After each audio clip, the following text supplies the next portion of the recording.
Assalamualaikum warahmatullahi wabarakatuh. Perkenalkan, nama saya Muhammad Ramadhani Irfan dengan NPM 2024 14560 dengan teman saya 2024 14 Di sini kami ingin menyampaikan materi dari Ibu Mima Nisma SEMM yang berjudul Integrasi Pengembangan Ruang Lingkup dan Metode Ilmiah dalam IPA untuk Pembangunan. Pengertian dan ruang lingkup IPA. IPA adalah ilmu yang mempelajari tentang peristiwa-peristiwa yang terjadi di alam dan seisinya berdasarkan proses-proses ilmiah. IPA mencakup berbagai disiplin ilmu seperti fisika, kimia, biologi, astronomi, dan geologi. Awal mula terjadinya dimulai dari rasa ingin tahu manusia terhadap alam, dan zaman Yunani kuno, filsuf seperti Aristoteles meletakkan dasar pemikiran ilmiah.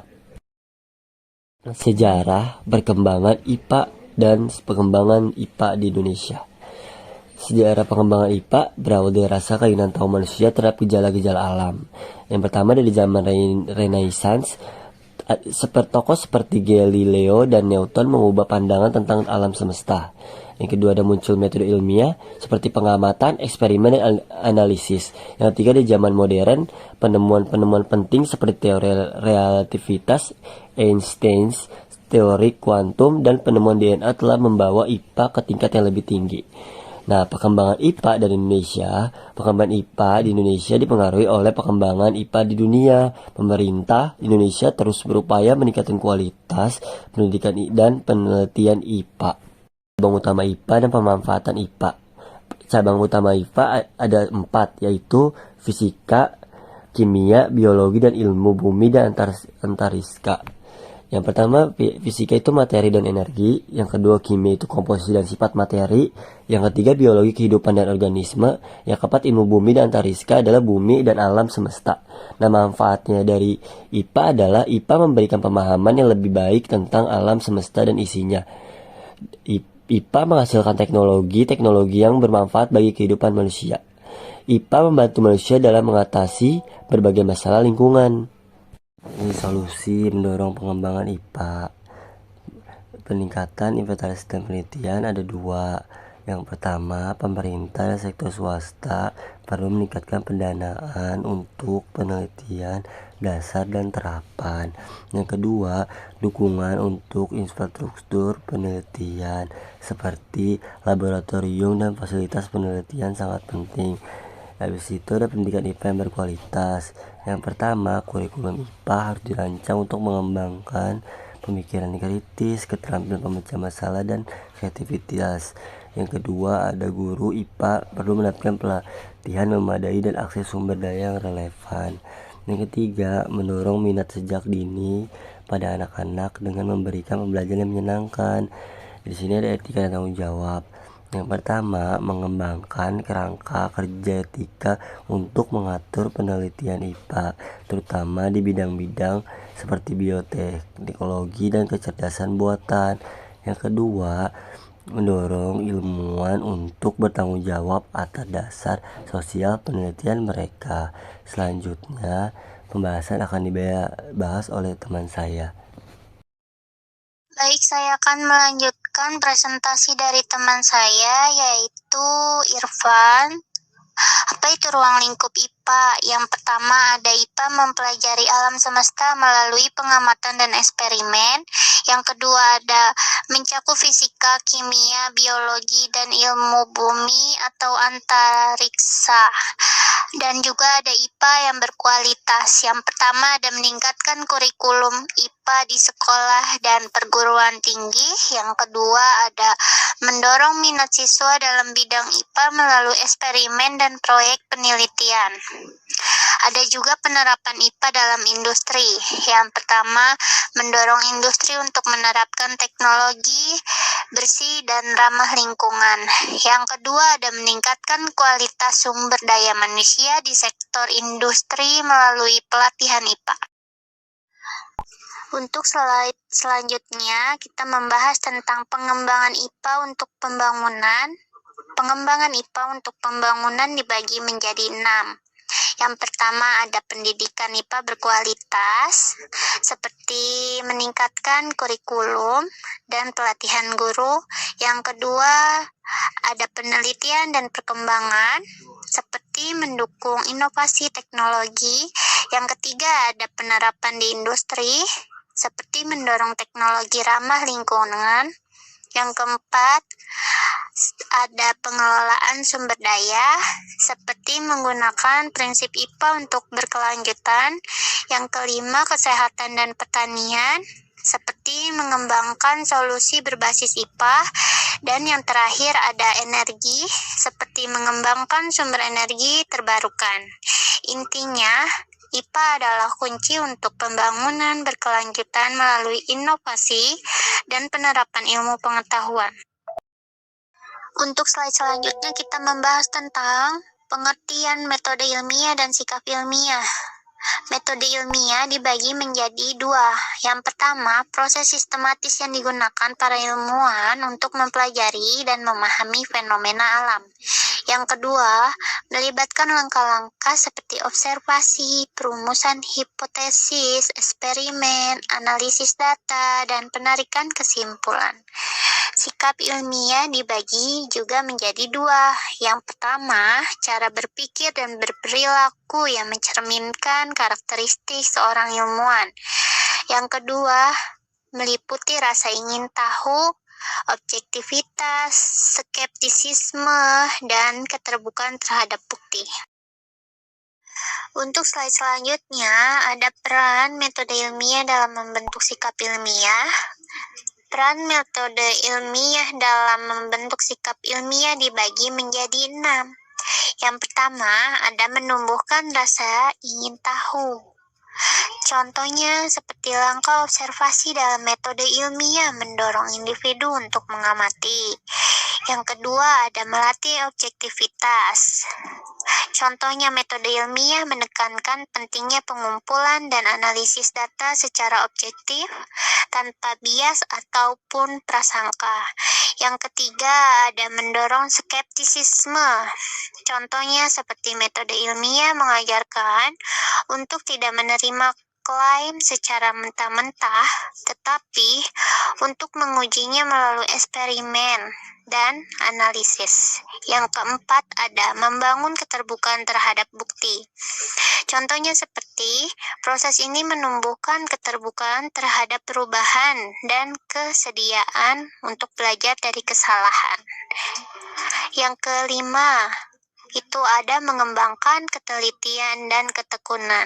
Contohnya seperti melaksanakan eksperimen dan menganalisis data, memerlukan ketelitian dan ketekunan. Yang keenam ada menumbuhkan sikap jujur.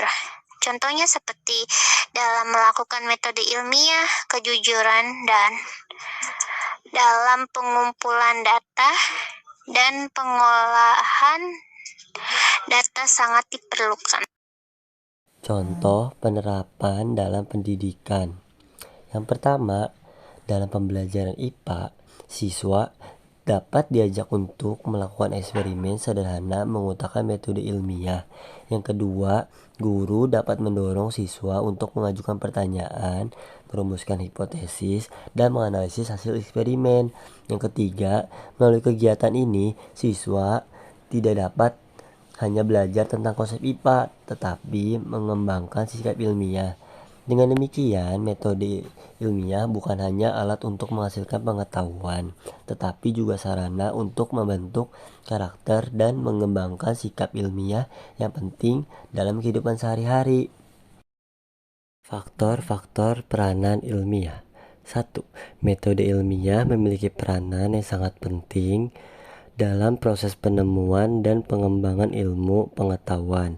Berikut beberapa faktor yang berperan dalam menerapkan metode ilmiah. Yang pertama adalah objektivitas.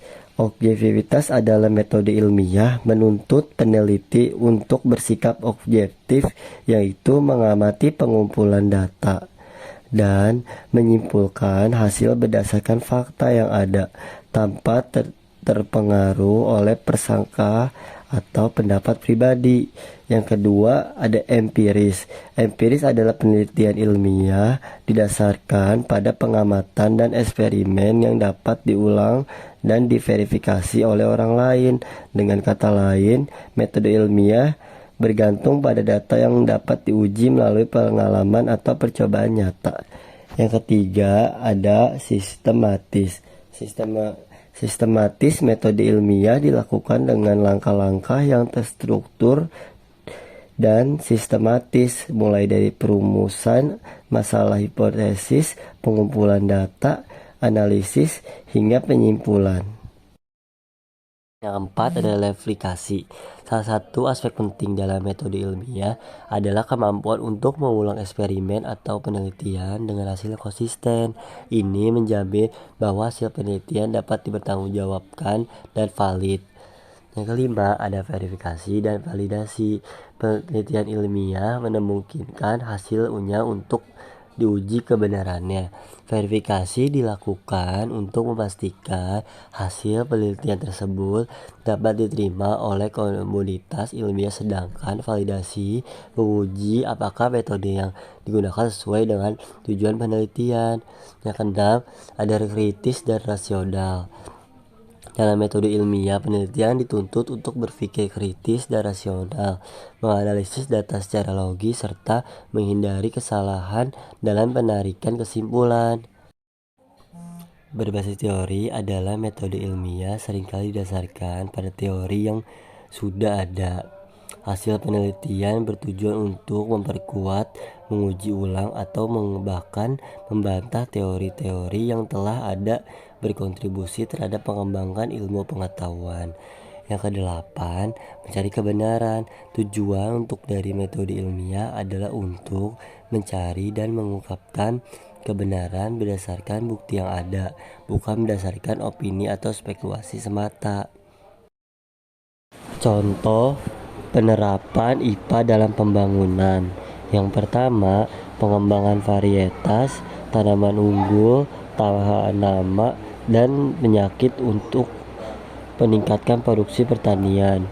Yang kedua, pengembangan energi terbarukan seperti tenaga surya dan angin untuk mengurangi ketergantungan pada bahan fosil. Yang ketiga, pengembangan teknologi pengelola air bersih untuk mengatasi masalah kekurangan air. Yang keempat, pengembangan obat-obatan dan vaksin baru untuk meningkatkan kesehatan masyarakat. Tokoh yang mengembangkan ilmu-ilmu di IPA. Salah satunya adalah Alfred Bernhard Nobel. Ialah seorang kimiawan, insinyur, dan pembisnis asal Swedia yang menemukan dinamit. Dalam surat wasiatnya, dia memberikan hartanya untuk pembuatan penghargaan Nobel. Kesimpulan dari perkembangan ilmu pengetahuan alam adalah bahwa ilmu pengetahuan alam terus berkembang seiring dengan kemajuan teknologi, metode penelitian, dan pemahaman manusia terhadap alam semesta. Dari penemuan dasar seperti hukum fisika hingga eksplorasi ruang angkasa. Perkembangan ini telah memperluas wawasan kita terhadap dunia dan berdasarkan inovasi yang membawa perubahan besar dalam kehidupan manusia. Ilmu pengetahuan alam juga mempengaruhi banyak aspek kehidupan seperti kesehatan, lingkungan, dan industri, serta memperluas untuk memecahkan tantangan global seperti perubahan iklim dan sumber daya alam terbatas.